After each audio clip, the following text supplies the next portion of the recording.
Hola, profe, buenas tardes. Buenas tardes, profe. Bueno, vamos a ver hoy el tema entonces de cables, que es el último tema que vamos a repasar y que vamos a dictar hoy y después seguramente vamos a tener la clase consulta para repasar eh, las dudas que les surjan. Bueno, Profe, buenas tardes. Yo quería hacer una consulta. ¿En el parcial va a ser solamente ejercicios prácticos o teóricos también? en el parcial, en el parcial puede ser una mezcla, ¿sí? El parcial puede ser una mezcla, pero en general ustedes teniendo el acceso a internet o a las guías y demás, no tiene mucho sentido tomarles teórico. ¿Mm? Lo pueden contestar tranquilamente. Y medio que no es la idea. Así que la idea sería, sí, tomarles ejercicio de los temas que vimos con algunos cambios para que se vea si están bien los conceptos. ¿Mm? Y también las metodologías de resolución y si se entendió el tema. Esa, esa va a ser la idea de la evaluación. ¿Sí? Perfecto, profe, gracias. Bueno, vamos a ver entonces cables metálicos, que no son otra cosa que elementos resistentes que soportan esfuerzo de tracción, pero a diferencia de una barra trefilada o un elemento sólido que es rígido, que tiene determinada rigidez, cuando lo queremos flexionar, ¿sí? Como una barra trefilada de acero, que está compuesta íntegramente por metal, ¿sí? Sin ningún tipo de subdivisión o que le permita una flexibilidad, nos encontramos con un problema, ¿sí? Si quisiéramos izar una carga con un tipo de este elemento, tendríamos que, bueno, lidiar con la flexibilidad, la poca flexibilidad de este elemento. Entonces los cables metálicos justamente están diseñados para soportar grandes esfuerzos de tracción, pero tener la suficiente flexibilidad para poderlos utilizar en sistemas de poleas o demás mecanismos que hagan que su utilización sea práctica. ¿Mm? Bien. ¿Cómo están constituidos? ¿Cómo podemos conformar un cable? Este elemento que va a resistir atracción. ¿Mm? Y bueno, siempre de vuelta con las definiciones de cable, decimos que es un elemento flexible que está constituido por un conjunto de unidades resistentes que son los alambres. ¿Mm? El alambre es el pilar donde se basa la constitución de un elemento más complejo que es el cable metálico, y estos alambres, estos conjuntos de alambres agrupados en cordones, como dice el enunciado, que a su vez se enrollan sobre un alma o núcleo de este cable metálico, forman un conjunto para resistir esfuerzos de tracción, ¿sí? Un conjunto apto, ¿por qué? Porque, bueno, hay muchas variantes de cómo construir un cable y hay, por supuesto, configuraciones más optimizadas y más aptas para hacer esto.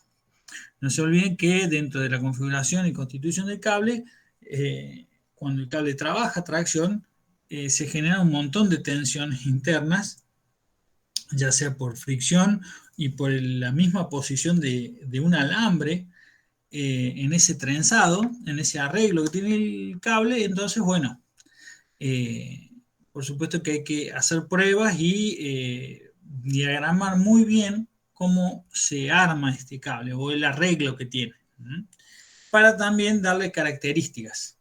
Algunos son mayores, más flexibles, otros no, y algunos tienen otras características como que son difíciles de desarmar.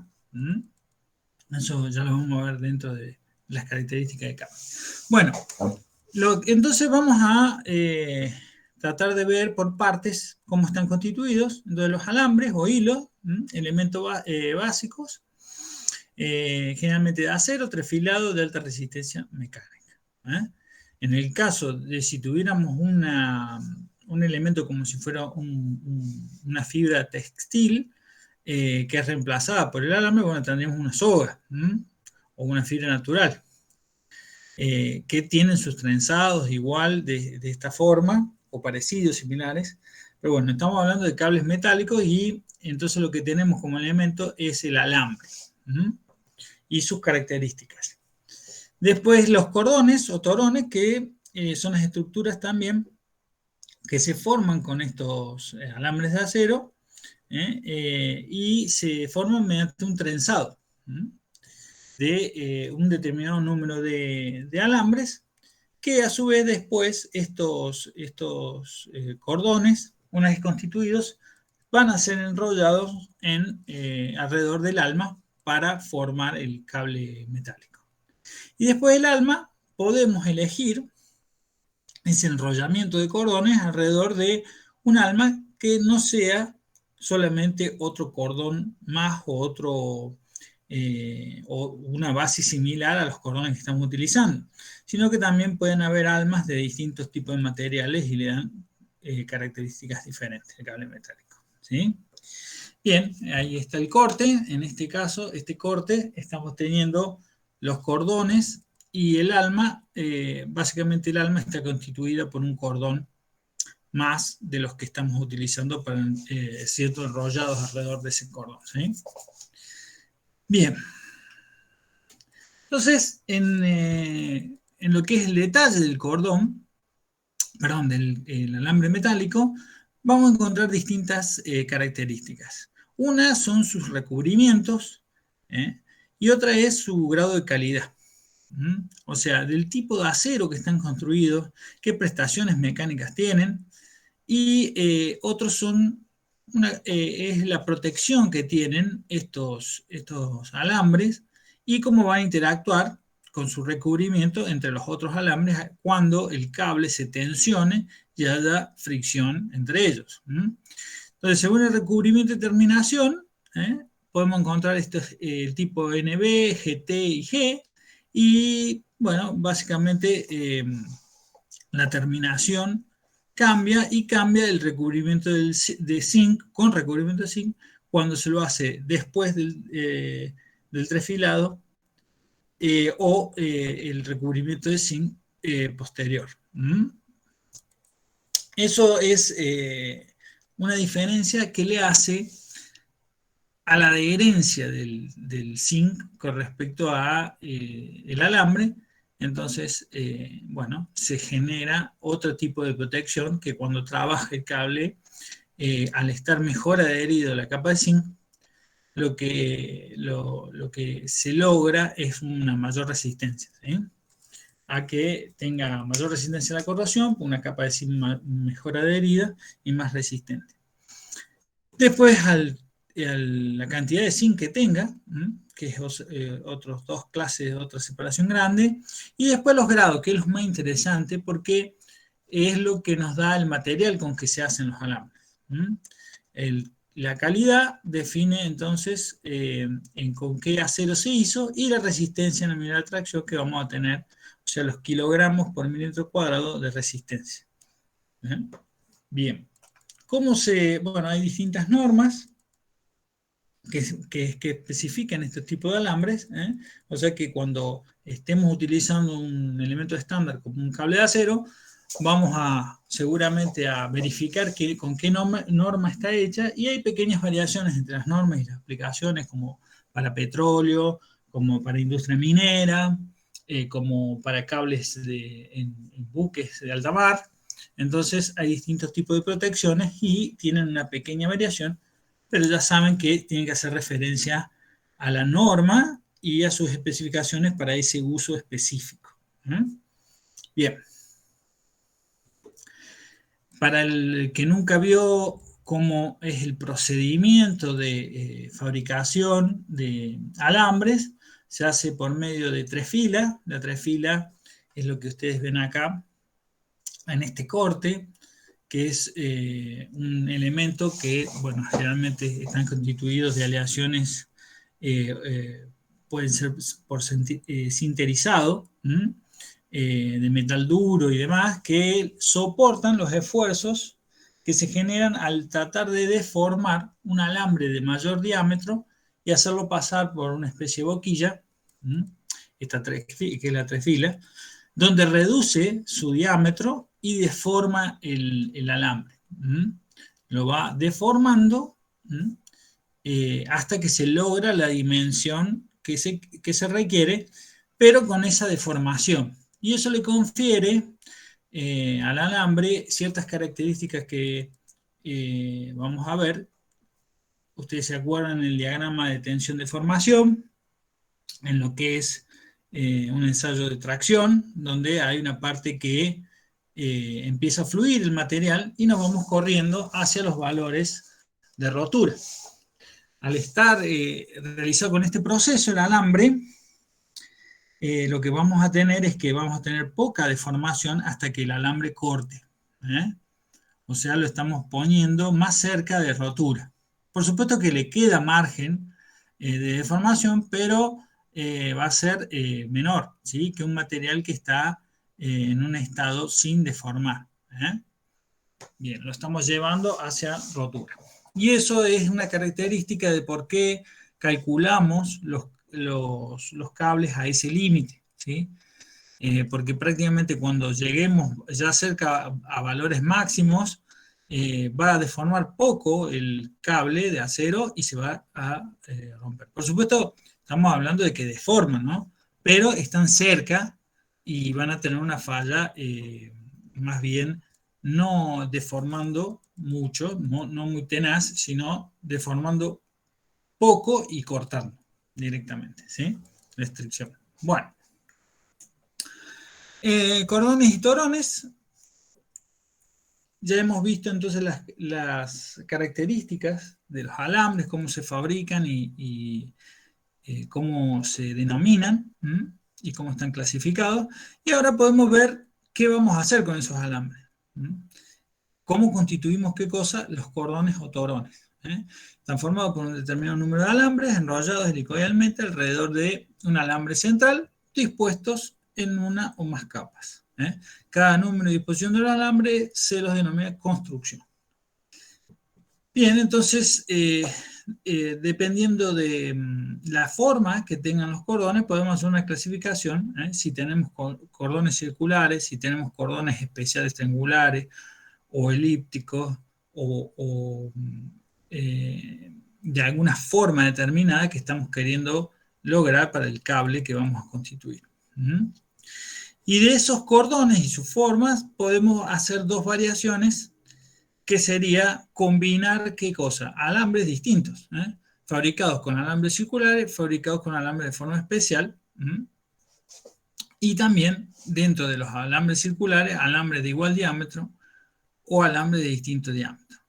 Fíjense que ya definiendo la forma de cordón, podemos decir que vamos a usar alambres circulares. Bueno, perfecto, usamos alambres circulares y dentro de esa opción podemos cambiar el tamaño de esos alambres y combinarlos para tener distintos tipos de propiedades. Y si no decidimos tener alambres circulares, podríamos tener combinaciones de forma especial, donde vamos a tener seguramente algún alambre circular, pero podemos tener alambres de otra forma, con cordones semicerrados y cordones cerrados. Fíjense que ya los alambres toman otra geometría y bueno, eso se usa generalmente cuando uno de los usos que tienen los cordones cerrados es, por ejemplo, en cables que van a la intemperie y que tienen algún contaminante, ¿sí?, o fluido cerca, o la posibilidad de incorporarse adentro del cable y producir algún daño. Entonces, con la utilización, con el tiempo, puede debilitarse la protección que tiene el cable si están trabajando, o sea, están tensionados todos estos cables tienen la particularidad que se va a producir un sello. ¿Por qué? Porque tienden a ajustarse entre ellos estos alambres y el cordón queda hermético. Eso se puede ver algún tipo de aplicación, por ejemplo, en lo que es transporte tipo aerosilla, ¿sí? O de cargas, o elevadores que están a la intemperie y que el cable, propiamente dicho por su construcción, se sella. Bien.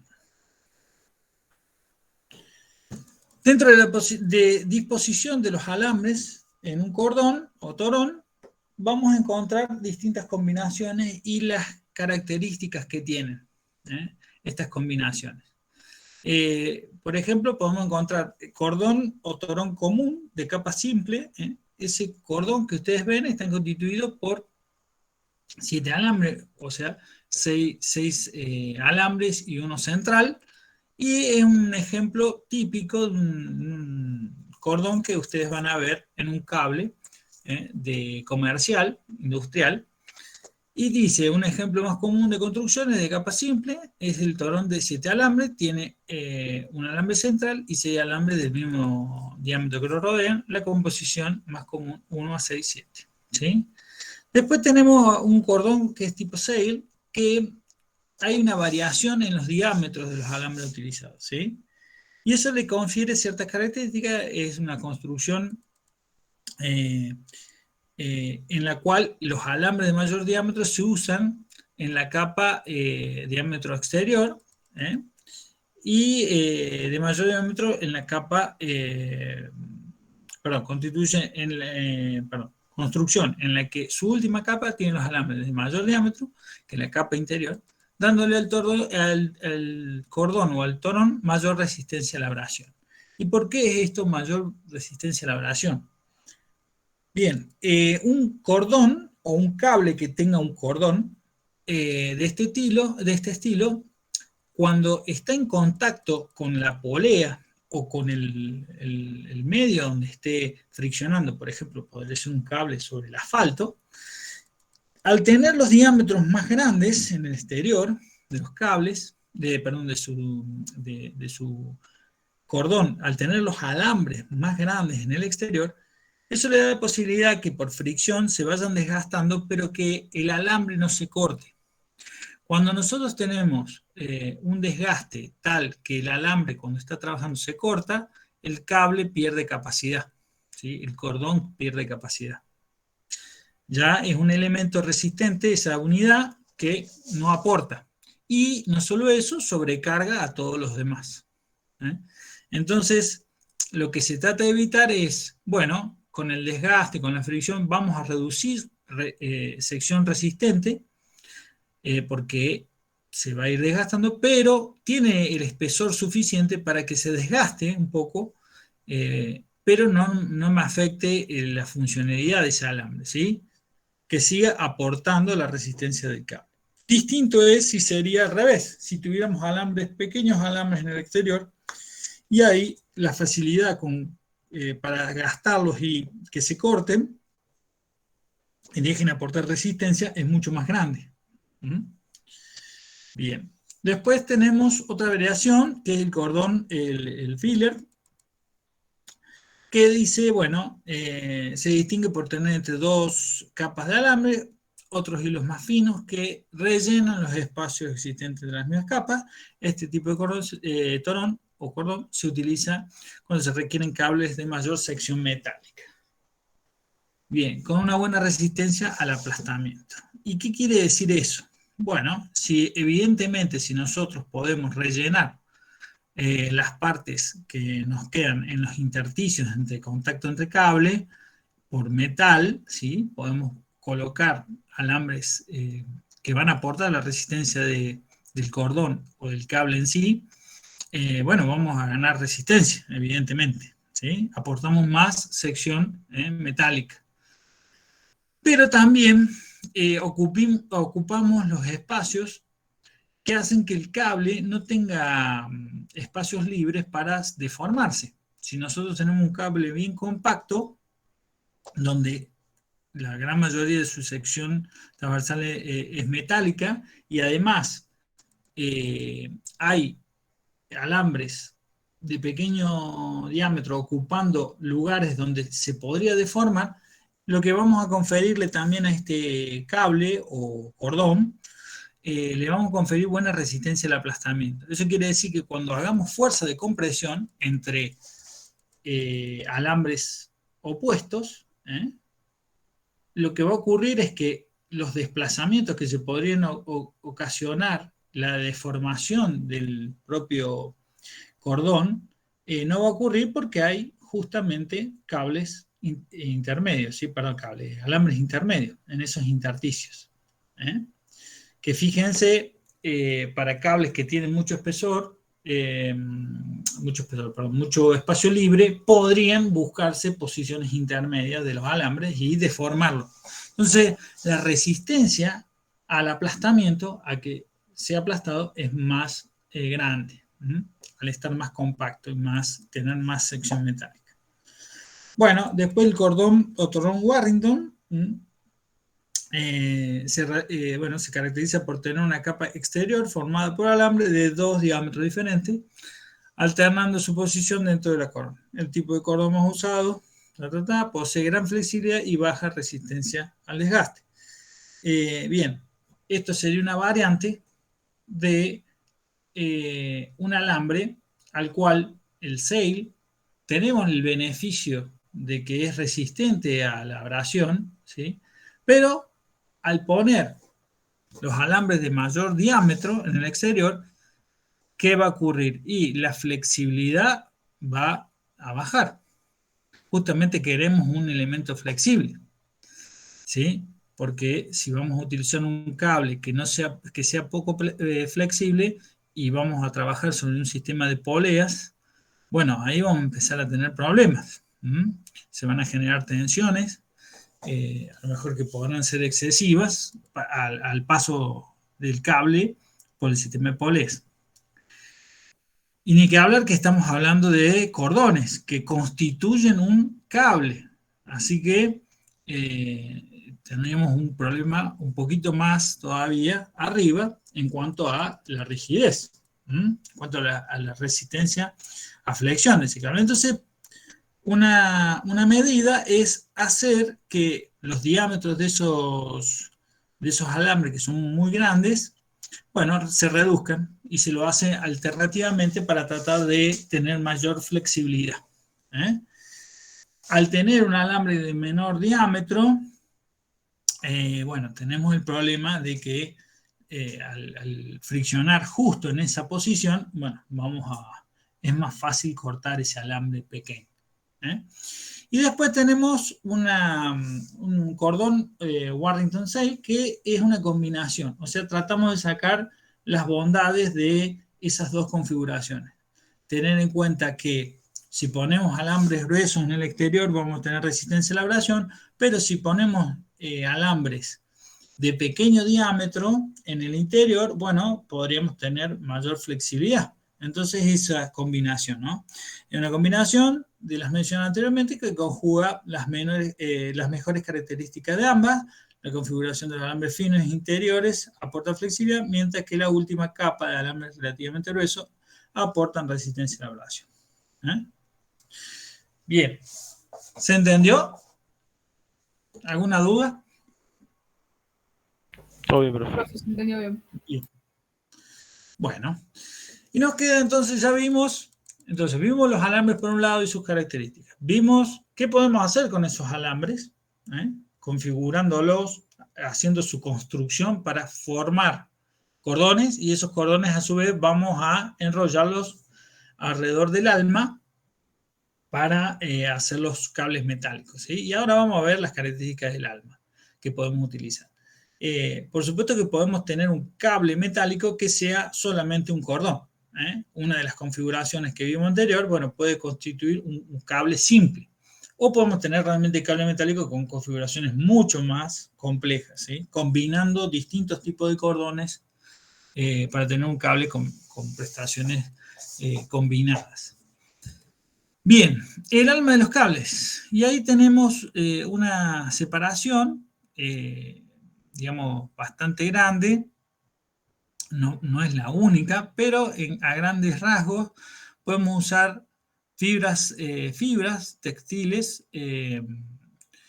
o pueden ser otros tipos de fibras, como fibras resistentes en cuanto a eh, que son de fibra de vidrio o de distintos tipos de fibras, que las podemos ver como naturales y sintéticas. eh, y estas fibras, bueno, le dan ciertas características y también podemos usar el propio alambre que estamos constituyendo los cordones y que es de acero. ¿Por qué? Porque da ciertas ventajas que con respecto a las fibras no podríamos utilizar nunca. Entonces, dentro de la gran separación que hay, tenemos esas fibras o textiles eh, y tenemos los de acero. Acero, por supuesto, dice para altas temperaturas superiores a 80 grados o altas presiones sobre el cable. ¿Por qué? Porque, bueno, evidentemente cuando el cable trabaja y todos los cordones se acomodan en el esfuerzo de tracción, están presionando el alma, la están comprimiendo. Y bueno, para las fibras, los textiles o de fibra, hay cierto límite, que para el acero es mucho más elevado. Bien, de fibras naturales, bueno, ahí nombra el sisal o manila, que son fibras largas y duras. En general, este tipo de almas se usan para cable de ingeniería, ascensores, cable de izaje de mina, etcétera. Y la característica principal que tiene es que esa alma, ese núcleo, amortigua las cargas y descargas por aceleraciones o frenadas, bruscas. ¿Qué quiere decir eso? Bueno, se usa de elemento que amortigua, disipa, ¿eh?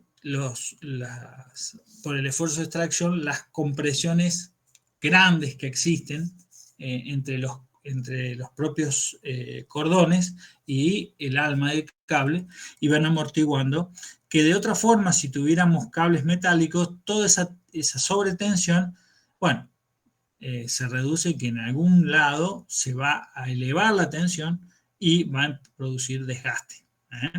En este caso, el que se está sacrificando, digamos, es el núcleo del propio cable trabajando, y por supuesto habrá que cambiarlo después si es sometido a muchas cargas de impacto.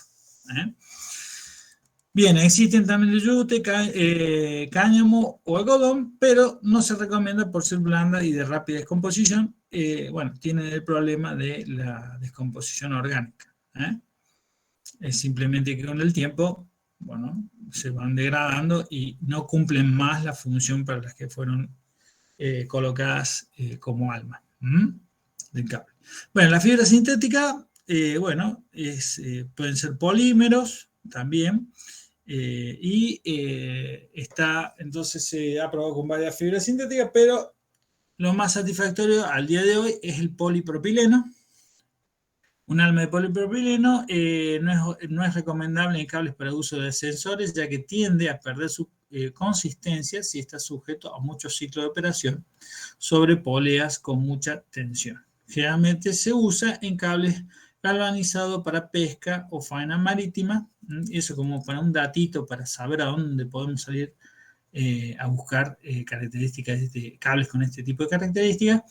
Ya que es muy resistente a la descomposición provocada por la salinidad. Eso quiere decir, las fibras sintéticas, así como ustedes escuchan que los lubricantes sintéticos soportan más tiempo, operando en el motor, debido a que no son tan afectados por los contaminantes propios que se generan en el motor o la inclusión de contaminantes a ese aceite. Bueno, las fibras sintéticas, como para hacer una analogía, tienen estabilidad química ante algún agente y, bueno, entonces siguen cumpliendo su función. Por supuesto, tienen el problema que operando en esas condiciones tiende a perder las propiedades mecánicas por sufrir el tema de los impactos y la operación, ¿sí?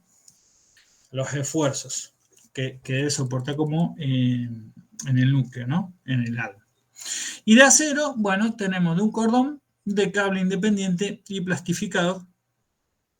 Entonces, bueno, en un cordón, el alma está formado por un solo torón, cuya constitución general es la misma que los torones exteriores del cable, y esto es una configuración muy típica que además para la construcción tiene su ventaja y su correspondiente baja en el precio.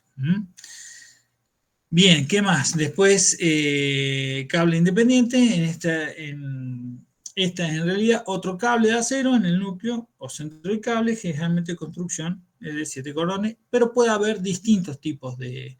O sea, podemos tener el alma de un cordón, sail o alguna configuración en especial, Warrington o lo que sea, y después podemos poner cordones distintos. No tiene que ser porque igual el alma, el cordón del alma, a los demás cables. Y el plastificado es un cordón central que se le pone un plástico, se le pone un polímero alrededor para amortiguar, para generar esa especie de amortiguamiento que veíamos en las almas de fibras naturales. Por supuesto que operando también se van a ir degradando, pero le confiere esa característica. ¿Sí? Bien, ¿alguna duda?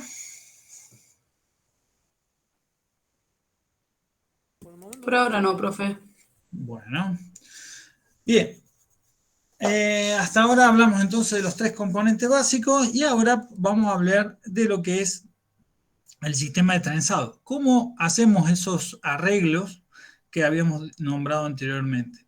Y ahí tenemos configuraciones de que podemos hacer el trenzado de determinadas combinaciones en cuanto a los sentidos. Entonces aparecen 4 configuraciones que sería LAN derecho, LAN izquierdo por un lado, irregular derecho, irregular izquierdo por el otro. Entonces, ¿cómo sería el tema del trenzado? Bueno, tenemos 2 clases de trenzado que debemos hacer. Uno es para constituir el cordón y otro es cómo enrollamos el cordón alrededor del alma. Entonces, estos trenzados pueden coincidir o no, ser los mismos, en los mismos sentidos o no. Y ahí viene la diferencia. Los cables con torcido regular, como dice acá, son más fáciles de manejar, son menos susceptibles a la forma de cocas, o sea, son más resistentes al aplastamiento y a la deformación local, eso es una coca. Y son más resistentes al aplastamiento y a la torsión, presentan menos tendencia a desenrollarse y al aplicar cargas, aunque no tengan fijas los extremos. Bien, ¿qué le confiere todas estas características? Bien, que el sentido de enrollamiento del cordón se hace en sentido opuesto al enrollamiento del cordón en el cable. Eso quiere decir que si nosotros estamos enrollando el cordón con una hélice que tiene una hélice derecha, ¿sí? Vamos a enrollar esta hélice en el sentido opuesto, el cordón está enrollado con esa hélice en sentido derecho y que vamos a enrollar al revés ese cordón en el alma, ¿sí? Para constituir el cable. Dice, entonces, torsión del cordón en sentido opuesto a la del cable. ¿Cómo nos damos cuenta? Bueno, tenemos que recorrer esta línea amarilla que vendría a ser como circular por una carretera, ¿sí? O una ruta y desembocar a un acceso de esa ruta o una bajada. A una colectora, digamos, sería. ¿Por qué? Porque ahí nos vamos a dar cuenta cómo están enrollados, ¿sí? Fíjense que si nosotros vemos un cable y nos movemos por la línea amarilla, que es el eje de simetría del cable, vendría a ser, y el eje longitudinal, vamos a encontrar que la salida que tenemos por los cordones es hacia la derecha. Pero, sin embargo, si vemos en local y nos movemos por los cordones, o sea, por la vía alternativa, nos estamos desplazando y vamos a ver que por donde nos desplacemos siempre salimos a la izquierda. Entonces, eso es un sentido de torsión diferente, el cable y el cordón. ¿Sí? ¿Se entiende? ¿Quieren que lo explique de vuelta? Porque por ahí al principio parece confuso. Lo que ayuda mucho es cómo recorremos el cable inicialmente y después cómo nos movemos por la línea longitudinal del cordón. Profe, ¿podría repetir qué era la formación de cocas? ¿Qué era? Bien, una coca es una deformación local. Y para explicarles básicamente, cuando ustedes, no sé, bueno, me imagino que todo el mundo, excepto las personas que viven en el departamento y no tengan parque, han estado interiorizados con el tema de regar y de estirar la manguera de riego para llegar a un lugar un poquito más lejos y se hace un doblez de esa manguera que impide o corta el paso del agua.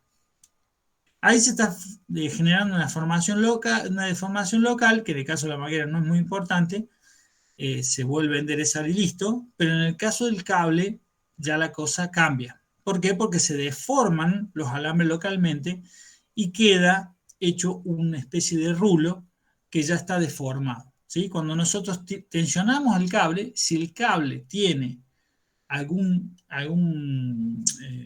curvatura local muy pronunciada y cuando estiramos, deformamos localmente los cables, eso va a formar una coca. ¿Se entiende? Sí, profe, perfecto. ¿Puede ser que eso también pase, por ejemplo, en los cables de electrodomésticos, que quedan así como a veces enrollados y no se pueden... También los cables de las planchas también, a veces cuando tienen las cuestiones de un forro de tela y demás, se saben con el tiempo gastar y generar deformaciones de los alambres del cobre conductor local ahí que hace una especie de rulito y no lo podemos volver a enderezar por más que estemos traccionando el cable, ¿sí?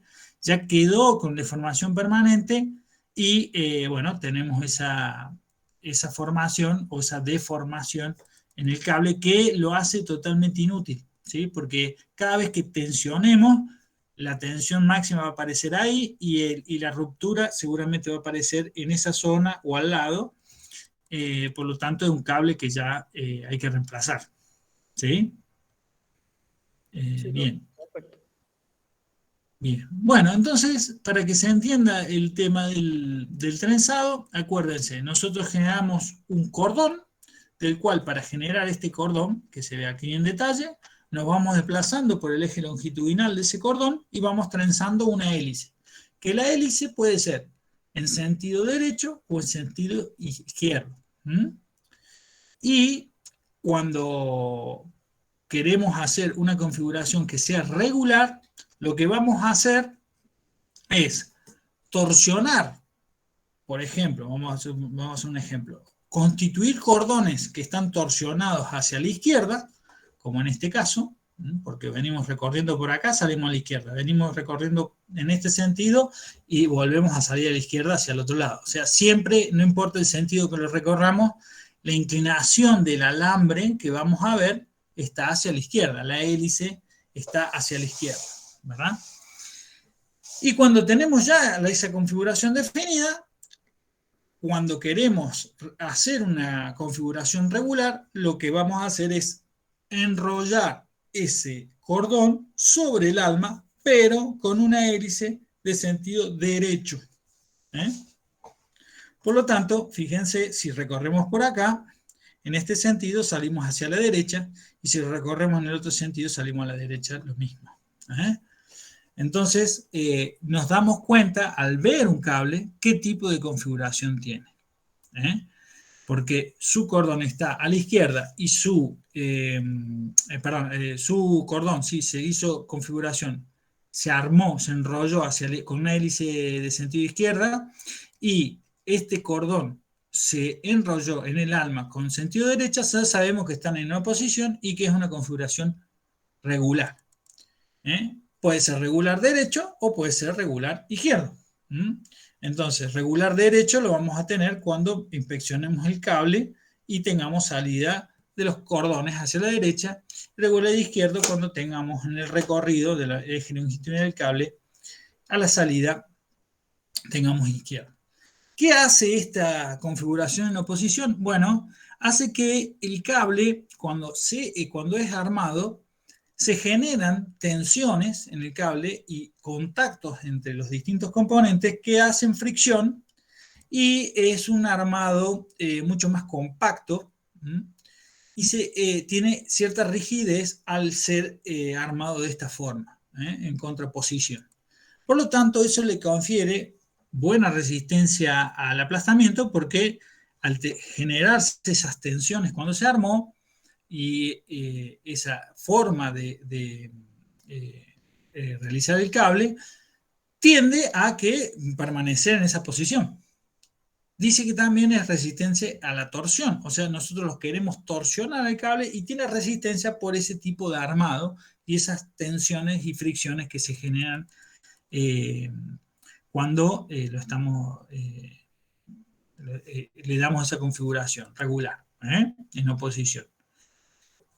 Bien, ¿y qué pasa si tenemos un cable demasiado rígido para nuestras aplicaciones? Realmente lo hemos puesto con ese arreglo, pero no nos da flexibilidad. Bueno, podríamos intentar hacerlo en el mismo sentido, y eso da como resultado la configuración LAN.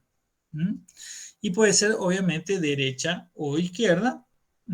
Y fíjense, posee mayor flexibilidad, mayor superficie de apoyo, porque ese tipo de trenzado da una superficie más suave alrededor del exterior del cable, y eso beneficia al cable cuando apoya sobre una polea, que en contraposición nos quedan, ¿sí? Saltos entre medio de o sea, una superficie más irregular, no son saltos, sino una superficie más irregular, no tan suave, y el apoyo, por supuesto, cuando no es tan suave, concentra la presión por estar cambiando el área con que está apoyando. La superficie exterior más lisa y de mejor llenado de la sección transversal. Muy resistente a la fatiga.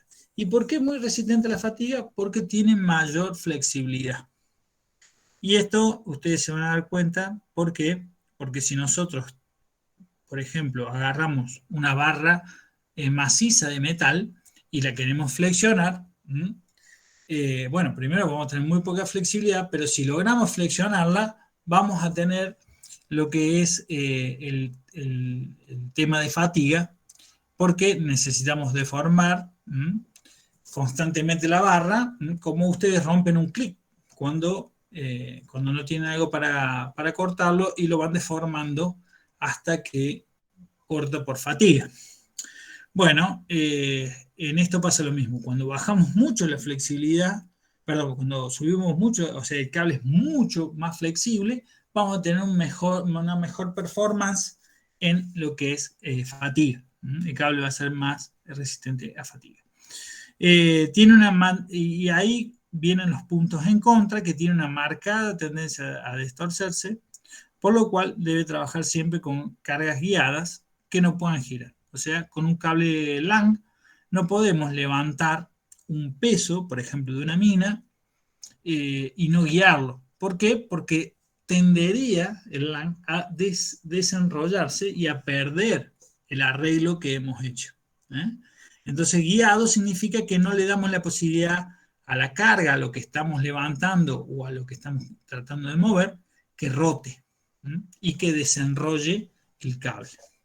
Entonces, un cable que el LAN, por un lado, tiene tendencia a desenrollarse, pero tiene mucha flexibilidad, y el regular no, tiene tendencia a quedarse en su lugar. Una vez que hemos hecho el arreglo, permanece en la forma que le hemos dado. ¿Alguna duda? Entonces, ¿se entendió bien cómo identificar si es LAN derecho o LAN izquierdo, si es regular o no? Profe, yo le quería hacer una consulta. Sí. Sí, la razón por la que el LAN es más resistente a la fatiga es exclusivamente porque se requiere un menor esfuerzo para deformarlo o también porque el esfuerzo tiende a ser más elástico en vez de plástico. El esfuerzo La tiende deformación, perdón. No. A ver, la deformación a ver, no necesariamente cómo esté deformando el cable va a participar en lo que es la fatiga, ¿sí? Lo que está haciendo la fatiga es, si yo tengo posibilidad de que el cable deforme, ¿sí? Sea poco rígido a la flexibilidad, lo que hago es tensionar menos todos los alambres que están trabajando en el cable, en definitiva, ¿no? Para una misma deformación, tengo muchísima menos tensión. Y no se olviden que la posición de un cable en un determinado diámetro de polea para una configuración o el otro es la misma, la posición. Entonces, lo que estamos teniendo esa diferencia es que el cable se tensiona menos porque es más flexible y además es porque tiene mejor superficie de apoyo, o sea, realmente apoya más suave. Eso hace que los alambres exteriores no sufran, porque tienen que, si ustedes se imaginan el estado de tensión de un alambre al pasar por una polea y estar traccionado, es complejo, ¿sí? Hay cargas que tienen fricción con la polea, presión sobre la polea y además la tracción en esa helicoidal que está haciendo. Entonces, es bastante complejo analizar el tema de tensiones, pero por una mejor superficie de apoyo eso lo beneficia. Más la baja de tensión, o sea, no se tensiona tanto por la baja resistencia que tiene cuando se lo trata de flexionar. ¿Sí? ¿Se entendió? Perfecto, entonces no nos incumbe el tipo de deformación que tiene el cable, sino la cantidad de carga que se le aplica y cómo se distribuye. Exactamente, sí, el cable, a ver, lo que es a fatiga, ¿sí? El cable al pasar por una polea se deforma, ¿sí? En los dos casos iguales. Esa deformación genera tensiones en el cable. Entonces, si tenemos que las tensiones para una misma deformación son diferentes, bueno, ni que hablar que vamos a tener menos problemas de fatiga. Perfecto, gracias, profe. Bueno, bien. Nomenclatura básica de los cables. Bueno, el largo requerido, el diámetro, medido entre torones opuestos, porque lo que medimos es el diámetro nominal. O sea, lo que nos interesa no es estar sacando el diámetro justo que pasa tangencialmente. Sí, a ver, lo hacemos sobre torones opuestos porque está especificado así, ¿sí? Para que todos podamos medir el diámetro nominal de la misma forma, y no haya confusión. ¿Por qué? Porque puede variar si ponemos el calibre tangencial a dos de los cordones o torones y puede haber una pequeña diferencia. La idea no es que cuando se pone un diámetro nominal, donde en ese diámetro va a estar incluido todo el cable, bueno, lo tomemos de referencia y todos se midan de la misma forma. Por eso se dice que hay que medirlo entre cordones opuestos o torones opuestos. El número de torones, el número de alambres por torón o cordón, configuración de los alambres, el tipo de centro Walma, de fibra, sintético. Dentro de la configuración de alambre era cómo están constituidos, la calidad, el tipo de resistencia, la protección que tienen, si es de zinc o no, alambre negro o el tipo de espesor de zinc, de la capa de zinc que tiene. Bien, la calidad de acero de los alambres, bueno, que es algo que yo lo escribí en el punto anterior. Preformado, sin preformar, alambres o cordones, alambres y cordones recién antes de ser trenzados, la forma helicoidal que aportarán a posterior. O sea, los alambres, los cordones reciben la hélice, ¿sí? Lo deforman previamente, o sea, lo dejan con la misma, a ver cómo explicarlo. El alambre, un alambre, cuando es enrollado en un cordón, sigue una hélice, ¿sí? Dependiendo de la posición que le toque al alambre, sigue la construcción de una hélice. Esa construcción de la hélice nosotros podemos deformarlo constituyendo el cable, o previamente nosotros el alambre lo deformamos en hélice y lo construimos. Entonces eso es preformado o sin preformar, ¿eh? Esa es la diferencia entre los alambres y cordones que reciben, antes de ser trenzado, la forma helicoidal que van a adoptar a posterior en el cable, ¿eh? Disculpe, profe, sería Sí. como deformarlo en un mandril antes de conformar el cable.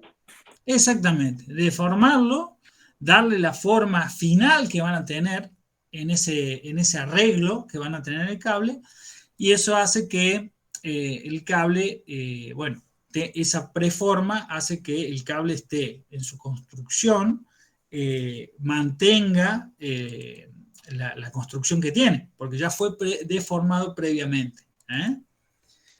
De otra forma, lo tendremos que ir deformando a medida que se hace la construcción, y eso, como ustedes saben, en cualquier deformación, si nosotros deformamos y llevamos a una medida, tenemos que estar controlando, porque siempre en las deformaciones metálicas hay un retorno, ¿sí? Hay una cantidad de deformación que se vuelve atrás, o sea que trata de conservar su posición inicial. Entonces se hace esas predeformaciones para que el cable quede en esa configuración sin problema.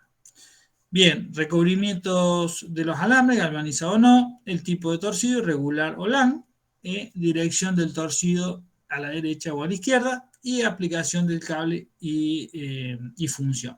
Porque eso es importante para saber si va a estar sometido a esfuerzos, a impactos o no, y si va a estar sometido a algún contaminante, por ejemplo, cuando está utilizado sobre una plataforma marina, por ejemplo, o sobre el petróleo, que el petróleo tiene muchos agentes químicos que pueden atacar el acero. De hecho, en las construcciones de petróleo se hace mucho reemplazo de material de acero por de fibra. ¿Por qué? Porque en el tiempo aguanta más, no hay tanta corrosión. Entonces, por ejemplo, en este caso, para detallar un cable con configuración de 6x7 AF, ¿qué está diciendo? Que tenemos 6 cordones, que esos 6 cordones están constituidos con 7 alambres por cordón, y que la AF está diciendo el tipo de alma, que en este caso está detallada como textil, con esas letras, y que en las principales abreviaturas podemos encontrar como la ESF, AF, W y demás. Alma de acero y demás. Fíjense también en el detalle de la constitución de estos cables metálicos, 1x37, tenemos un solo cordón, pero 37 alambres constituyendo ese cordón, 6x19, volvemos a tener los 6 cordones y tenemos la cantidad de alambres por cordón, más el tipo de alma que tiene, que es un filler. Y bueno, tenemos distintas variantes también para 6x25F, y tenemos 19x7, por ejemplo, 19 cordones de 7 alambres cada uno. Van a encontrar muchas de estas variaciones, pero lo importante es que quede esto: la especificación de los cordones y la especificación de cantidad de alambres por cordón. si encuentran una denominación que no es la que sale aquí, bueno, cada fabricante va teniendo algunas variantes, porque se van incorporando nuevas tecnologías, pero detalla lo que es el alma. Eso como generalidades para las nomenclaturas de cable. Bien.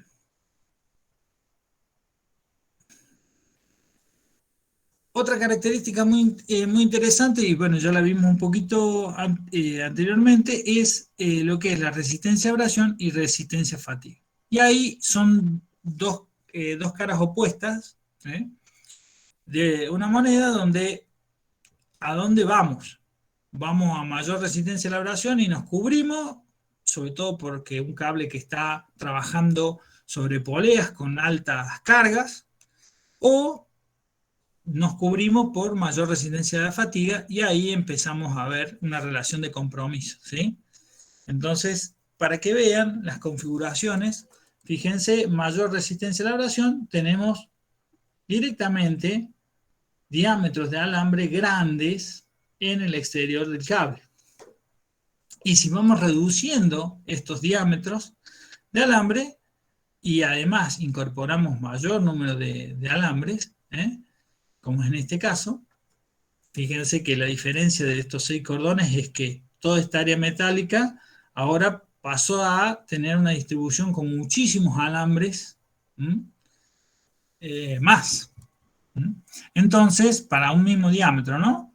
Entonces lo que estamos ganando ahí es flexibilidad del cable, estamos ganando resistencia a fatiga, y si encuentran que, fíjense que tratan de incorporar alambres de mayor diámetro en el exterior de cada cordón, para darle algo de resistencia a la abrasión.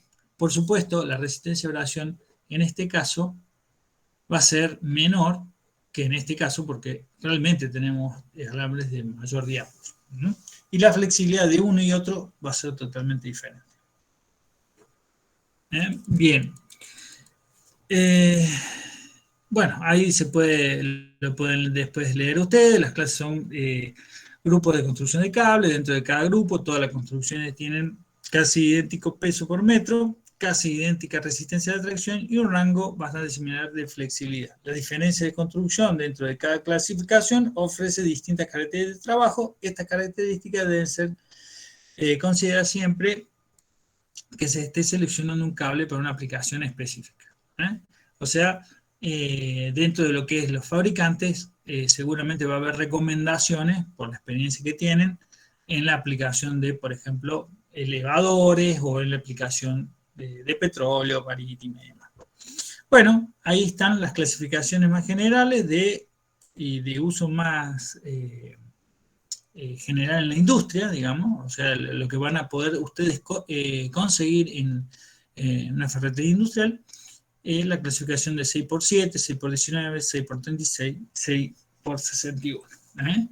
Alambres por cordón, cómo varían, y bueno, las distintas observaciones que pueden tener las construcciones más usuales, lo que van a disponer de forma general. Si no les aclaré algo que es importante, dentro de los cables que ustedes van a tener disponibles, fíjense que la tabla de los trenzados, tenemos fabricación estándar. O sea, cuando ustedes vayan a una ferretería industrial, lo que van a ver cuando inspecciones el cable es generalmente esto. Regular derecho. Cuando vayan a su gimnasio y vean poleas con cables de acero, revisen a ver qué tipo de cable es. ¿Qué tipo de cable es? ¿Qué configuración tiene? ¿Qué torcido o qué sistema de trenzado tiene? Entonces, bueno, para verificar que en la industria y en la aplicación general está el estándar derecho, el regular derecho. Y para aplicaciones más específicas, bueno, vamos a encontrar los tipos LAN. ¿Por qué el regular? Bueno, el regular tiene estas características, son muy buenas,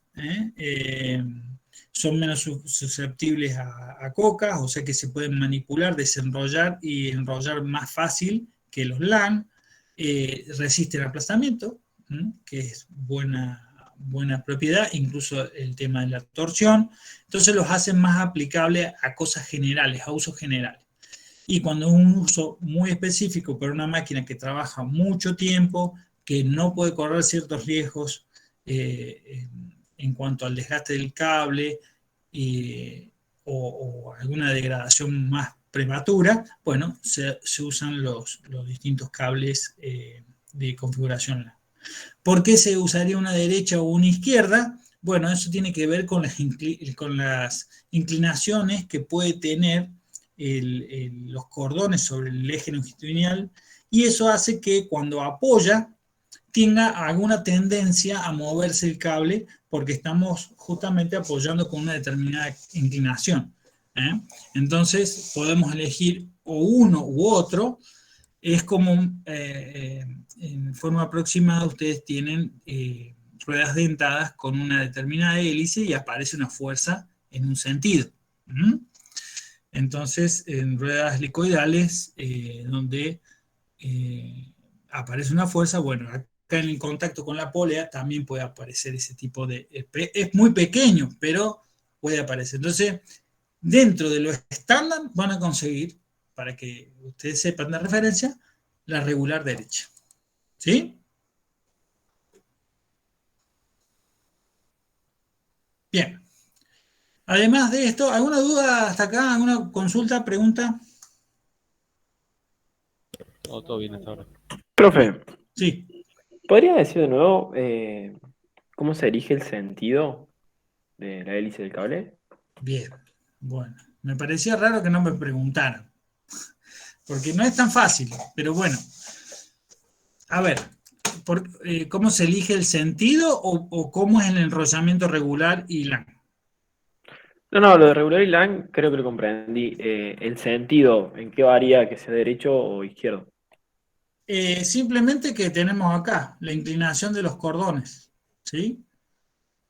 El alambre, perdón, el cable, cuando se esté desplazando por algún sistema de polea, lo único que va a haber de diferencia en un regular derecho o un izquierdo es la orientación de los cordones que va a haber. Si hay contacto donde se generen fuerzas, no es lo mismo tener un plano de contacto en este sentido que tenerlo en el otro. Y eso es lo que puede generar un sentido de fuerza en un sentido o en otro, y eso puede ser que sea un motivo para la elección, ¿sí? En realidad, operar de un trenzado a otro, bueno, es las características que dé el mejor funcionamiento en la práctica, ¿sí? Para el cálculo es exactamente lo mismo en cuanto al esfuerzo, pero como vimos que los trenzados cambian y tienen propiedades diferentes, bueno, se ha estandarizado en regular derecho y en alguna aplicación puntual que tiene mejor comportamiento los otros tres. ¿Sí? Perfecto. Pero es lo que quiero que entienda en cuanto al contacto de dos cuerpos, como la polea y el alambre, el cable, no va a ser lo mismo con cordones que están inclinados hacia la derecha que con la izquierda. Sobre todo si nosotros hacemos fuerza entre esos dos componentes. El contacto va a ser similar y demás, pero las guías, el contacto entre un cordón y la parte de la polea es en otro ángulo. De hecho, la marca que va a dejar un cable sobre la polea al gastarla va a ser en el sentido, va a ser vetas o surcos en un sentido y el otro en otro.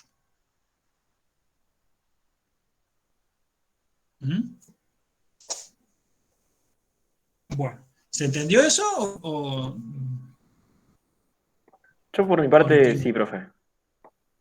Bien. Bueno, seguimos entonces. Y un punto bastante interesante que es el tema de la lubricación. Los cables deben estar lubricados. ¿sí? Y no solo eso, tienen algunos sistemas de cable con polea de lubricación permanente por goteo. ¿Y por qué es esto? Bueno, justamente el cable cuando no está sometido a tensión tiene una determinada posición, pero cuando empezamos a someterlo a tensión, ocurre un acomodamiento de todo ese arreglo de alambres que hemos hecho alrededor del alma, incluso, mejor dicho, de alambres hechos alrededor del cordón y esos cordones alrededor del alma. O sea que hay todo un desplazamiento y movimientos internamente del cable que si hay un lubricante para facilitarlos, no tenemos una concentración de tensiones, ¿sí? Y además minimizamos el desgaste. Entonces, los cables de acero son lubricados durante el proceso de fabricación, de tal forma que cada alambre recibe una adecuada cantidad de grasa lubricante. El engrasado de un cable de acero ayuda a prevenir la corrosión, la oxidación, pero lo más importante es facilitar el libre movimiento de los alambres mientras el cable se encuentra trabajando. Un cable de acero sin lubricación fallará rápidamente por fatiga. O sea, no le permitimos moverse libremente con ese arreglo constructivo que hemos hecho, se empieza a friccionar todos los componentes, todos los alambres dentro de los cordones y los cordones con el alma, y empezamos a perder esa capacidad de flexibilidad y todo va cuesta abajo, digamos, ¿sí? En el sentido de que vamos a llegar rápidamente a la falla, a la ruptura del cable o de algún componente del cable, que es lo mismo, ¿no? Cuando hay un cable que ustedes ven que está deshilachado o que tiene algún componente cortado, un alambre cortado superficialmente, no queda otra que cambiar el cable. Bien, las siguientes son las características de un buen lubricante para cables de acero y hay un listado para enumerarlo. Libre de ácidos y alcalinos, debe tener suficiente capacidad de adherencia, o sea, quedarse en el lugar donde fue colocado, debe tener una viscosidad que permita su penetración dentro de los torones y los alambres. Eso quiere decir que podemos creer que hemos colocado una grasa en el exterior de un cable y que ya está lubricado, y resulta que la lubricación lo que necesitamos es interna del cable, que penetre, así como en el caso de la cadena que veíamos que teníamos que penetrar entre los casquillos, los pernos, y en el rodillo también. Bueno, acá es lo mismo, tenemos que lograr que el lubricante llegue a los intersticios que tenemos entre los alambres y que se conserve. Debe ser insoluble en el ambiente alrededor de su área de trabajo, y eso es que no lo podamos remover con algún contaminante del ambiente que estamos utilizando, o sea, que lo diluya y que se vaya terminando, no cumpla su función. Debe tener tensión superficial alta y debe resistir la oxidación.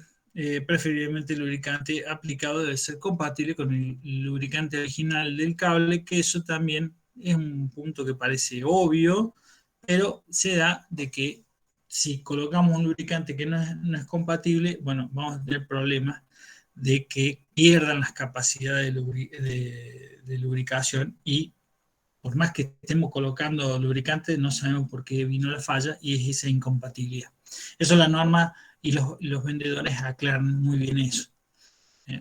Por lo tanto, es complicado tener un cable que ha tenido muchos años de servicio, no se sabe quién ha hecho el mantenimiento o no se sabe las características del cable. Conviene reemplazar el cable por un cable que, de nuevo, sabemos todas las características de mantenimiento. Pues no sabemos qué tiene internamente el cable. Bien, eso como un consejo y como una aclaración de que el cable tiene que estar lubricado, tiene que trabajar lubricado. Por ahí, les comento esto, ustedes van a ver que en muchos parques turísticos hay tirolesas, hay lugares donde hay un cable de acero en la montaña y ofrecen el servicio de poder desplazarse por el cable en la tirolesa y, bueno, hacer algo de aventura. Hay que, ya que están viendo cable, sería bueno que en ese momento revisen el cable a ver si ha sido lubricado. La gran mayoría que me ha tocado a mí, no he visto hasta corrosión.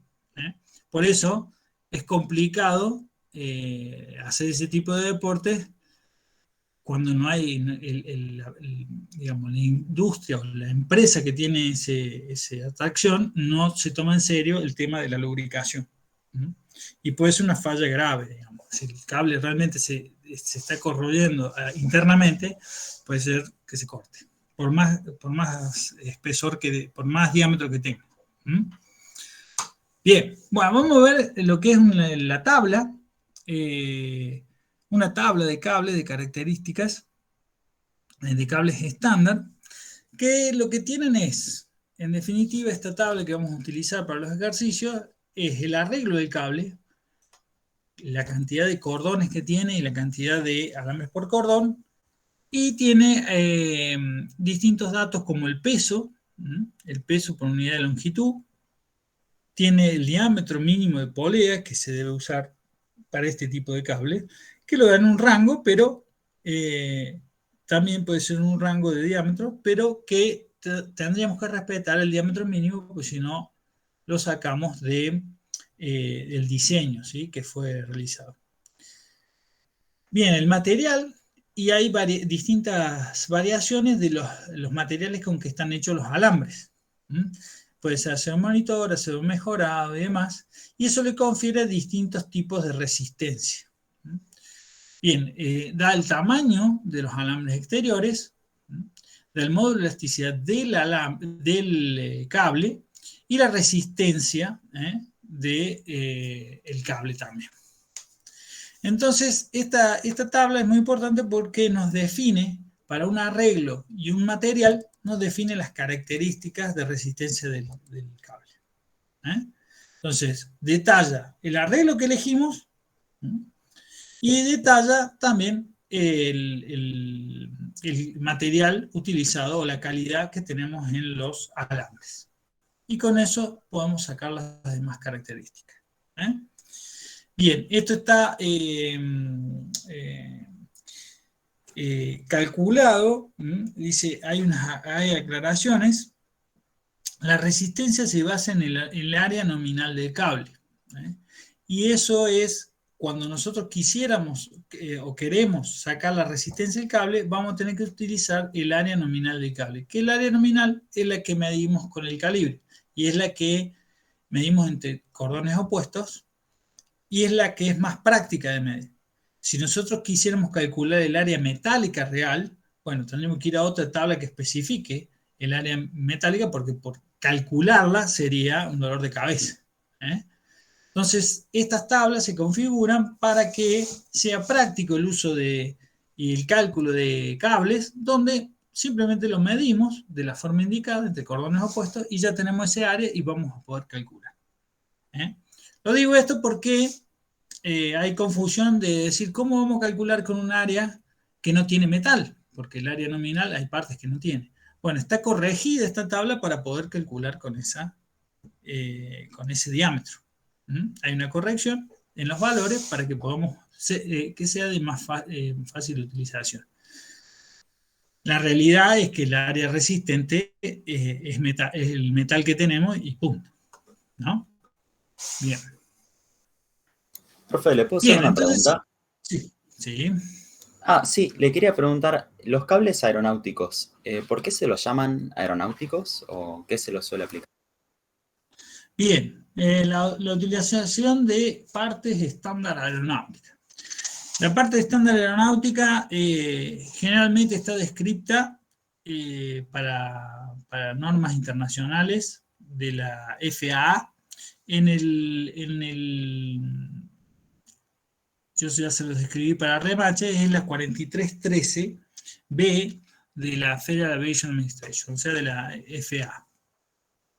¿Qué dice esas partes aeronáuticas estándar?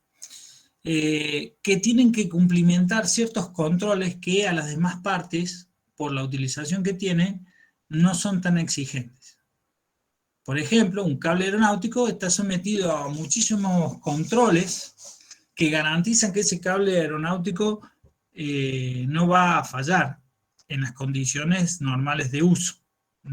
Y por eso también su precio elevado. Cuando estamos hablando de un componente aeronáutico, tiene esa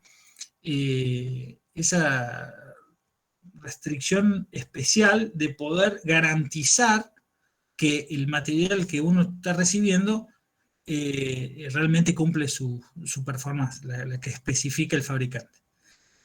Por eso cuando decimos cable aeronáutico, estamos hablando de un cable de uso para controles. Por ejemplo, hay muchos aviones que usan un sistema de cable para mover los alerones, timón de profundidad, todos los comandos, las superficies de comando del avión. Y por supuesto, ¿qué pretendemos? Que ese cable no se rompa, ¿sí? Dentro de las especificaciones del cable aeronáutico. Entonces tiene un montón de controles y de garantía, de calidad, digamos, que hacen que sea de uso aeronáutico. Y esa norma especifica eso. No sé si viene eso a respuesta de lo que me pregunto. Cuando usted tiene un componente estándar, ¿no? de uso industrial, no aeronáutico, tiene otras características, o sea, puede tener performances parecidas, pero los controles de calidad y el aseguramiento para que cumpla su función es mucho más estricto en la norma aeronáutica.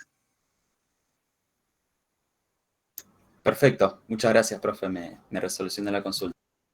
Bien, bueno, seguimos entonces. Bueno, ya vimos un poquito la tabla, ya la vamos a ver un poco más en detalle cuando hagamos los ejercicios, pero la tabla, lo que quiero que les quede, digamos, en claro, es que está hecha para el diámetro nominal del cable y que definiendo el arreglo del cable, cómo lo construimos y su material, podemos tener todas las demás características. Por supuesto, están estandarizados, ¿no? Bien, selección de los cables metálicos.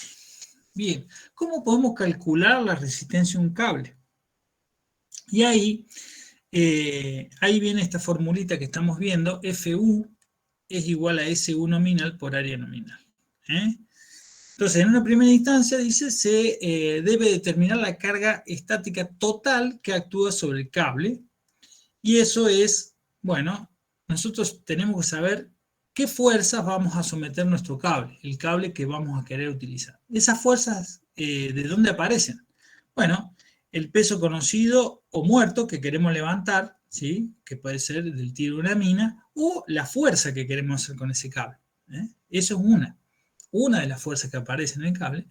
Después aparecen las cargas adicionales debido a aceleraciones y desaceleraciones. Si nosotros con ese cable estamos moviendo una determinada masa y aceleramos o desaceleramos esa masa, va a haber cargas inerciales que hagan que, aparte de la fuerza que estoy realizando, aparece una adicional, por la dinámica que estoy queriendo imprimirle a ese peso que estoy moviendo o dispositivo máquina. Bien, cargas de impacto, también, que es parte de lo mismo anterior, una carga de impacto, pero ya localmente. Y después fricción entre cojinetes de polea y tambores, o sea, todas las fuerzas extra que se pueden generar debido a que si yo tengo poleas y frenadas, no lubricadas y demás, y son elevadas las cargas de fricción que hay para mover las cargas, o mover los pesos que estoy queriendo elevar, en el caso del tiro de una mina, que es el ejemplo que vamos a ver nosotros, bueno, pueden aparecer fuerzas de fricción que se suman a todas esas cargas anteriores. En definitiva, hay que hacer una evaluación de todas las cargas que pueden aparecer en un cable cuando está operando, y esa va a ser la carga FT, la carga de trabajo. Hay que, así como ustedes analizan en una estructura cuando están diseñando qué cargas van a entrar a la estructura, bueno, esto es lo mismo. ¿Qué cargas van a entrar y van a someter a tracción al cable? Eso por un lado. Y después tenemos que calcular la resistencia del cable. ¿Cómo se calcula la resistencia del cable? Bueno, la resistencia del cable, dijimos, un dato fundamental es el diámetro del cable.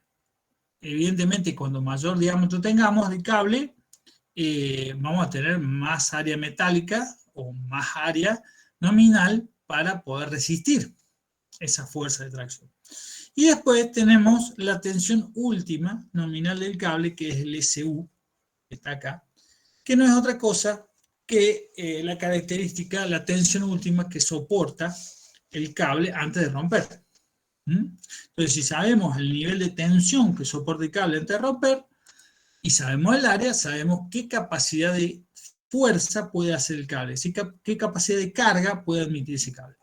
Entonces, para un cable, cuando vemos un cable instalado en un mecanismo, al medir su diámetro y al saber la tensión última que soporta ese cable, sabemos cuántos kilogramos de fuerza o cuántos newton puede soportar ese cable.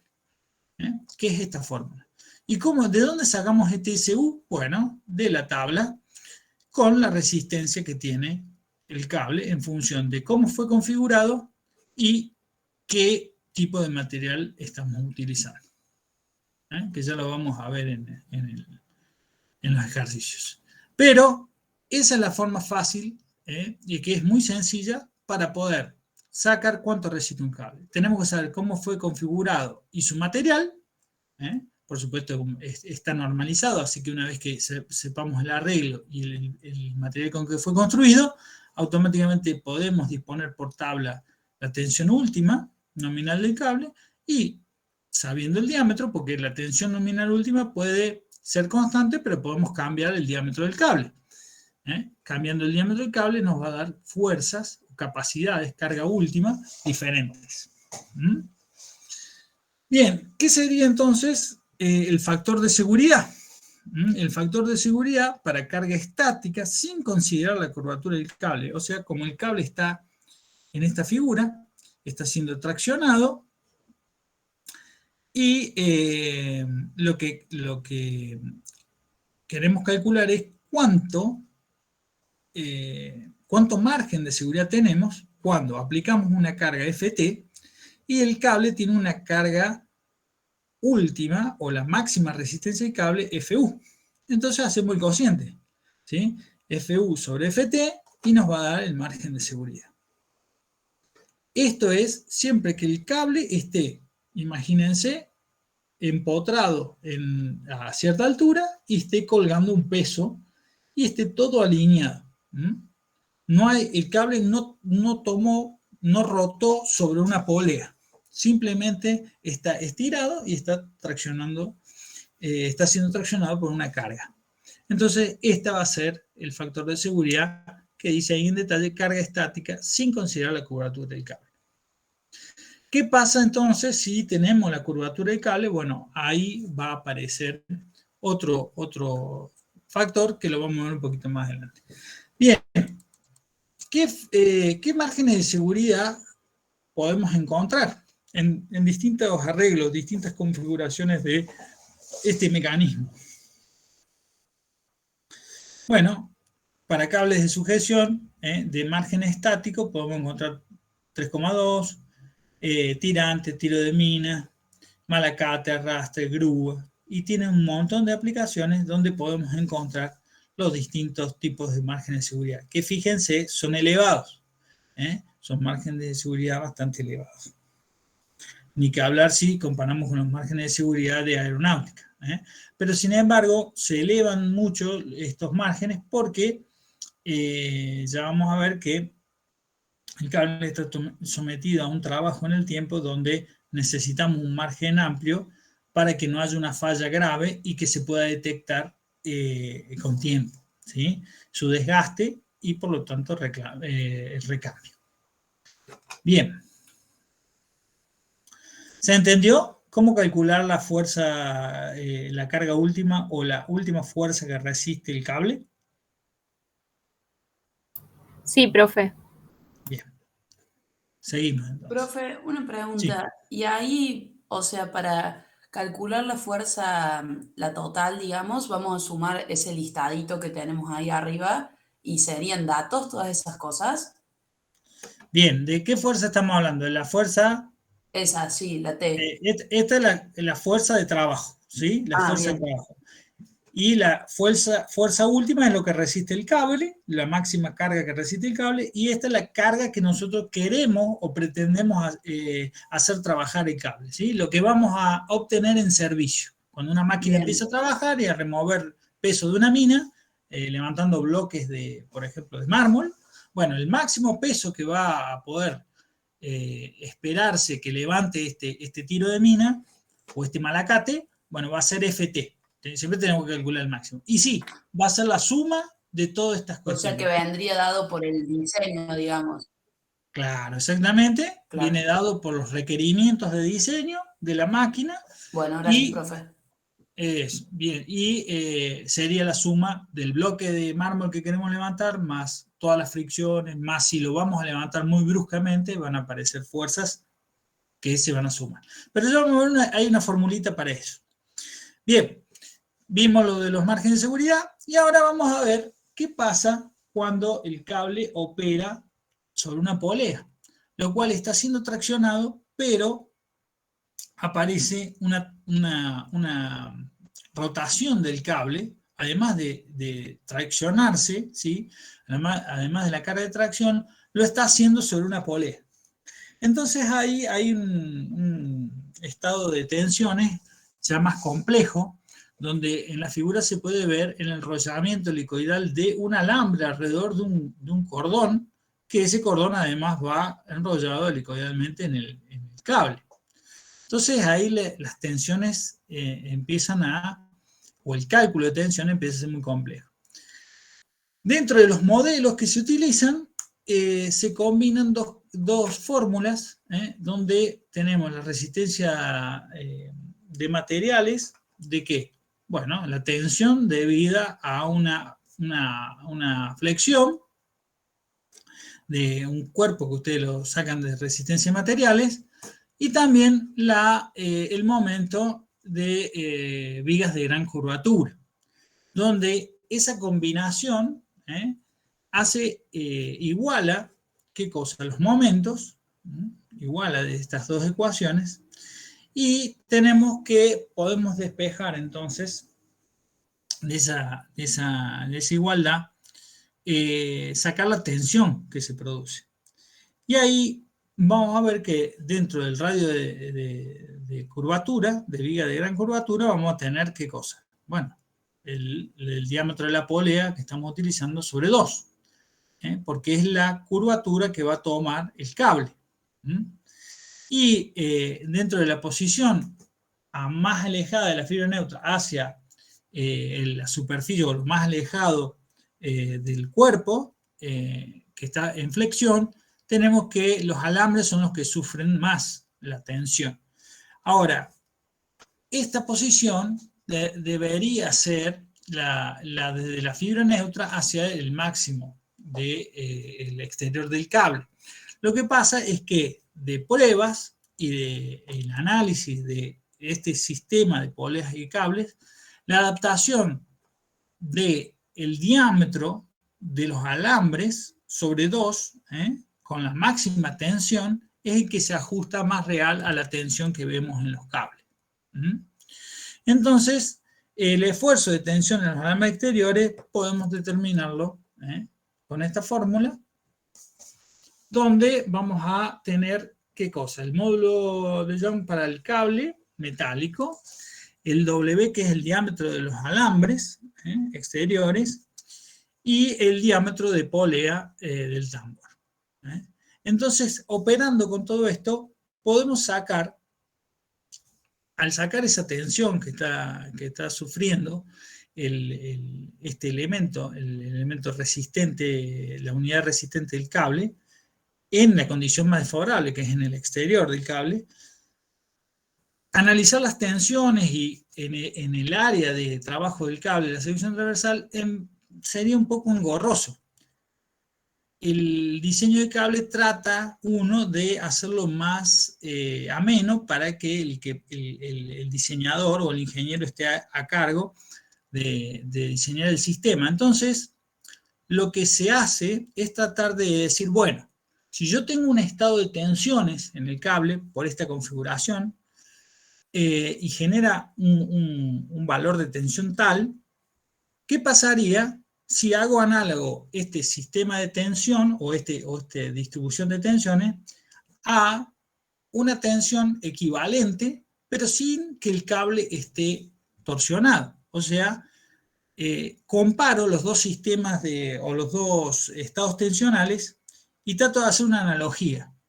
¿Qué carga debería yo colocar en un cable que está recto sin deformar para que genere un estado tensional análogo a el que encuentro en este cable que está sobre una polea y está rotado, tensionándose, ¿sí? Porque evidentemente a la tensión que tengo previamente, como un ejemplo 1000 kilos, que genera un estado tensional en el cable, cuando lo apoyo sobre una polea, el cable es sometido a doblarse, a flexionar, y se generan más tensiones.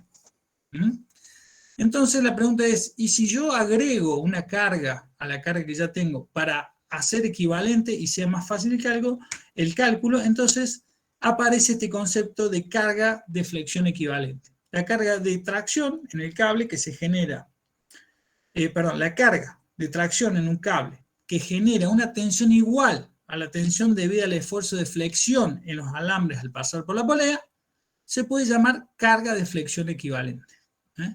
Entonces ahí lo que estamos viendo es que podemos calcular una carga F sub B, que es una carga a la cual si yo, y lo vamos a hacer con un ejemplo, si yo estoy levantando un peso de 1 tonelada y lo opero al cable sin doblarlo, sin utilizar una polea, voy a tener entonces la plena capacidad del cable. Todo lo que resiste el cable lo voy a dividir por la carga que está actuando, que son los 1000 kilos, y voy a tener el margen de seguridad. Pero si el cable está sobre una polea, está siendo flexionado, y hay un esfuerzo en los alambres que se ven tensionados de forma extra por la flexión sobre la polea, ¿qué pasará con la resistencia del cable? Y se va a ver reducida. ¿En qué valor se va a ver reducida? En esta flexión equivalente. Podemos ver que la capacidad del cable se ve reducida por estar doblado, o podemos decir, bueno, si a los 1000 kilos que tenía puedo agregarle esta carga, que va a ser justamente un extra que va a aparecer por la flexión. ¿Sí? ¿Se entiende el concepto o lo volvemos a explicar? Porque por ahí se arma confusión de cómo es esto de la flexión equivalente. Es simplemente eso, es decir, bueno, si busco una carga extra que me haga el mismo estado tensional y ya sé cuánto me está reduciendo la capacidad del cable.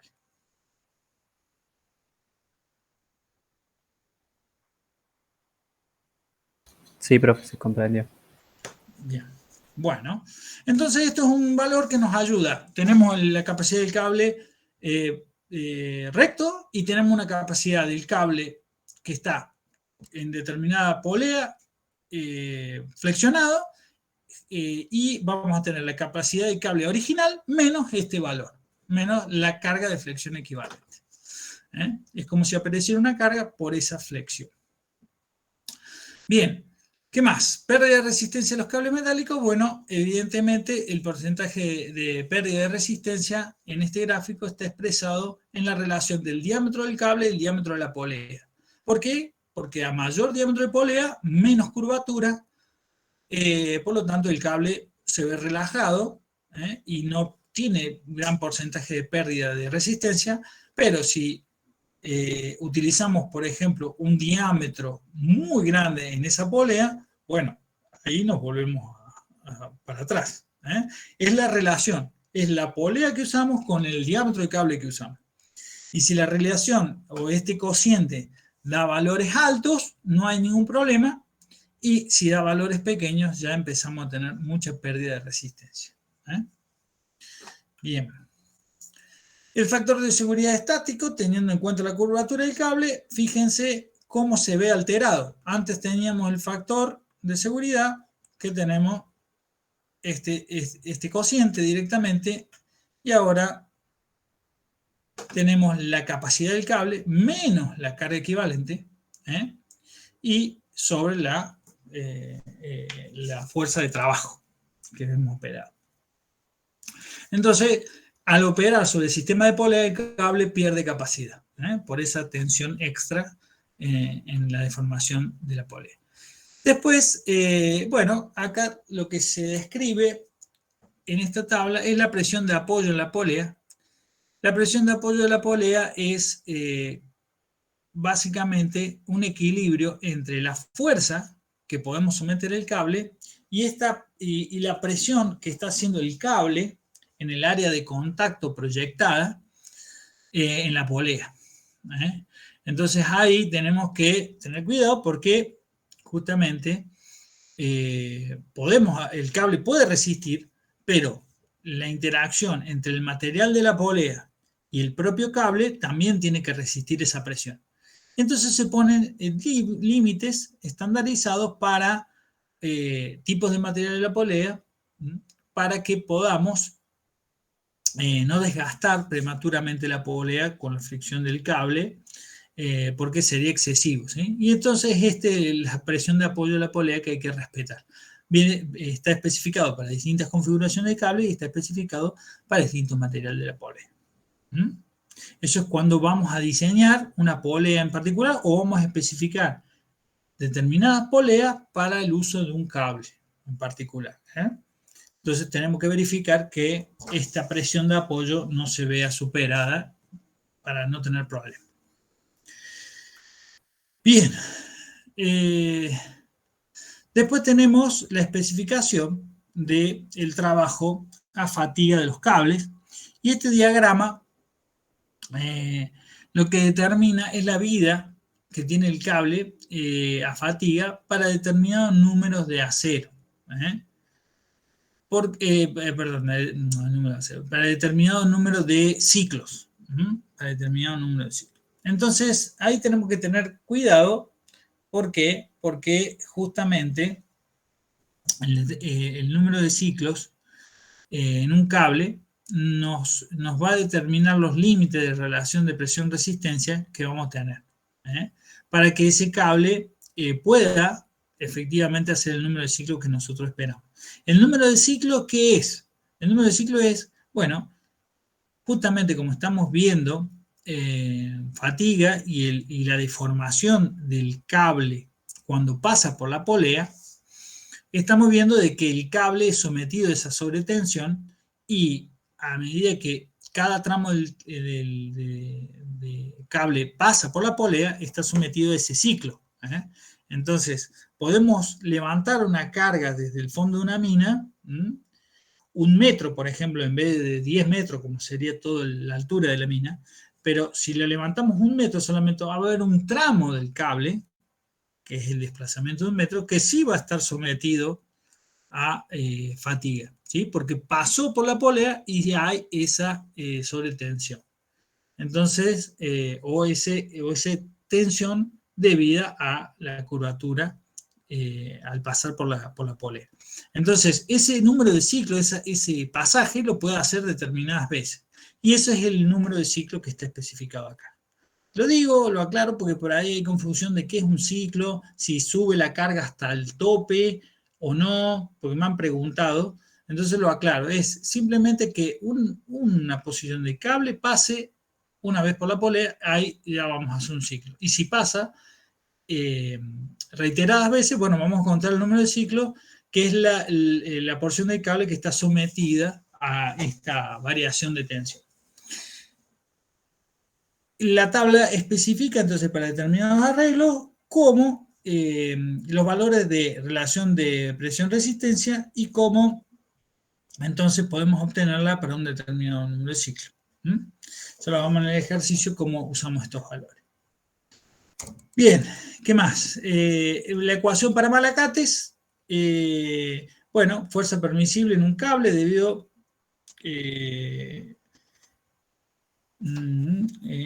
el título, no, acá el título está mal, no es ecuación para Malacates, la ecuación para Malacates es esta. Y esto es la fuerza permisible, a eso lo voy a cambiar. Bien, esto es la fuerza permisible en un cable debido a una configuración que nosotros hemos adoptado para un determinado número de ciclos. ¿Qué es eso? ¿Qué es que estamos queriendo decir? Es la fuerza permisible en el cable debido a fatiga, cuando estamos sometiendo a fatiga en un determinado número de ciclos, cuando el alambre se flexiona un cierto número de veces. La relación de PSU que tenemos acá, determinada, entonces está conectada con una configuración de cable y un determinado número de ciclos. La vamos a poder determinar cuando especificamos un determinado número de ciclos y un cable, sacamos la relación. Y para esa relación dada, vamos a poder sacar la fuerza máxima que le podemos hacer a ese cable. Si nos excedemos esa fuerza, no va a soportar el número de ciclos que estamos queriendo que soporte. Y si bajamos esa fuerza, bueno, seguramente mayor número de ciclos vamos a poder realizar. Entonces, esta es la ecuación que delimita la fuerza máxima que puede soportar ese cable para una determinada configuración, que sería un diámetro de polea, un diámetro nominal del cable, la tensión última de los alambres de ese cable, y la relación de presión-resistencia. Bien.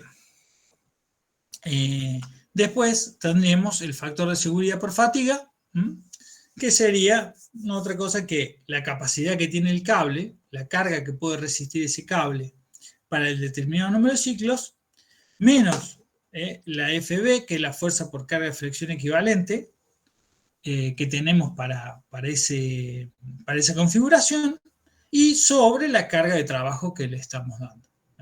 Si nosotros sabemos que para determinada configuración de diámetro de polea, diámetro de cable, tensión última de los alambres y demás, tenemos una máxima carga para 100.000 ciclos, bueno, ¿cómo nos movamos con respecto a esa carga máxima? Vamos a tener este margen de seguridad. Eso nos va a dar el margen que tenemos para esa configuración en particular, ¿no? Bien, la guía de resistencia de alambres individuales, bueno, tenemos acá para las distintas calidades de los alambres utilizados que tenemos en la tabla anteriormente, para los valores de SU de los alambres. Bien, esta fórmula, la fórmula para ecuación de Malacates, es la fórmula que resume un poco todas esas fuerzas que nombrábamos anteriormente. En cuanto a W, el peso total de la carga que queremos levantar, el bloque de mármol, cuánto pesa, el número de cables que lo estamos levantando, en general para las aplicaciones que nosotros tenemos, para no hacerlo más complejo, y en el cálculo, en los ejercicios, lo levantamos por un cable, se puede levantar con un sistema de polea de múltiples cables. Entonces, ahí, cuando es múltiples cable, descarga, o sea, la carga real del peso la divide por el número de cables. Después tenemos el peso del propio cable, porque son cables que pueden tener 1 pulgada, 2 pulgadas de diámetro, y el peso va a ser considerable, sobre todo si las longitudes de izado de esa carga es muy grande. Y las aceleraciones que vamos a tener para tanto desaceleración o aceleración de la carga. ¿Cómo la vamos a mover? Porque al estar levantando pesos de muchas toneladas, ¿sí? Eso realmente influye, y mucho, las cargas inerciales. Bien, y por último tenemos una tablita que nos está dando como dato particular para distintas configuraciones el área metálica del cable. El área metálica del cable. Que es importante porque nos sirve para calcular en cuanto a, ahí lo tenemos, el área metálica resistente para el cálculo de la FB, por ejemplo, que es área metálica de sección transversal del cable, que sí la necesitamos como dato y que no la tenemos en la tabla principal. Bien. Y ahí llegamos al ejemplo. Yo vamos a hacer una pequeña, un break, ¿sí? Un pequeño stop, para que puedan rever si les quedó alguna duda antes de empezar con el práctico o alguna consulta particular, y yo descanso aparte un poco la voz. ¿Sí? En 10 minutos, si quieren, entonces volvemos con la clase, volvemos a la presentación. ¿Alguna duda hasta acá? No, profe, ninguna. Bien, bueno, vamos a ver este ejemplo que trata todos los puntos en detalle, y después les va a quedar el ejemplo, el problema de cálculo 1, que es bastante similar, y después un ejemplo, un problema de cálculo 2, que es más abierto, donde ustedes ya, el problema es al revés, es decir, ¿qué cable uso?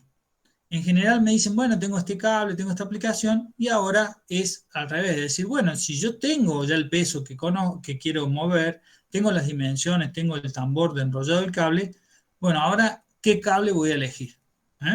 Y ese es el segundo problema. Para pensarlo es más abierto, pueden haber soluciones diferentes, pero bueno, vamos a ver qué sucede, ¿sí? Eso lo tienen para tarea. Bien, en 10 minutos entonces vamos a ver este ejercicio. Ok, profe. Bueno, muy bien.